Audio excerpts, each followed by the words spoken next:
अच्छा सुनो, सब्सक्राइब करते वक्त ना घंटी बजा देना ताकि जब मैं ऑनलाइन आऊं तो तुम्हारे फोन की भी।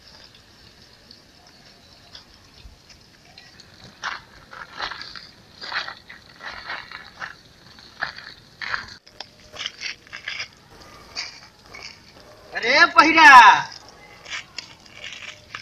सरकार हम पर कितना इनाम रख ले बरे। अरे पहिरा, सरकार हम पर कितना इनाम रख ले बा। सरकार हम पर कितना इनाम रख ले बा। पैसा पैसा कितना रख ले बा। घर छूट गइल बा। अरे छोड़ तोर बात। सरदारवा के जन का कहत पैसा के बारे में, पैसा घरे छोड़ ले। अरे गुंगा,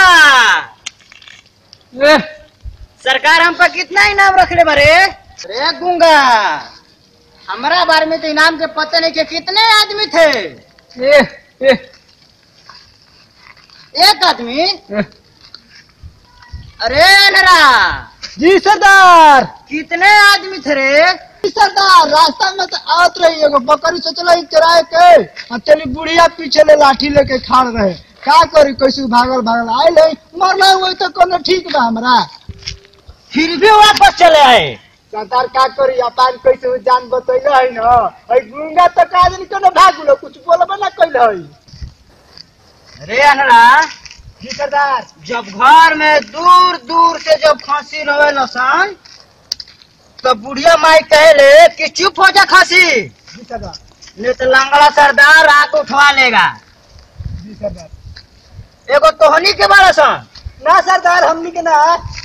फिर भी वापस चले लसन। इनका सोच के सन कि लंगड़ा सरदार तोहनी के खुश हुई देख के। सरदार तो का करी, चुराए तो पहले ही रही, बुढ़िया ने पीछे लाठी लेके मारे लगल हिया। बोली तो हमारे इतना दिन से निमक खैलसन, एगो तोहनी के खांसी ना उठा गइलसन। का सोच के आइला सन तोहनी के। सरदार का करी, हमरा तो लौकत ना रहे। और गुंगा के कनिया धर ले चल हम चोराई, कहीं बुढ़िया पे चलते भाग चलल हो तो हम भाग उल क्या कर पीछे पीछे गला तो थैले। चल ढेर लंगड़ा के निमक खराब कइलसन, अब तनी सब गोली खासन। इतना दिन से तो ढेर खइबे कइलसन, तनी हमरो के गोली खा के देख लेब दसन। ना सरदार, काले से मैदान को परेशान बनी, आज सुबह ही गोली खा के नहीं भोला ही। त ले ते हई हमार गोली खा ले। ई कौन गोली हो। चल भाग ल सरे। अरे आओ सुनाओ ढेर भइला बो कॉमेडी। आओ सन तो तनी आओ सन तनी भइया जो तनी भइया लोग तनी विचार का कइल जाओ तनी। आओ सन तनी बड़ सन तनी बड़ सन तनी।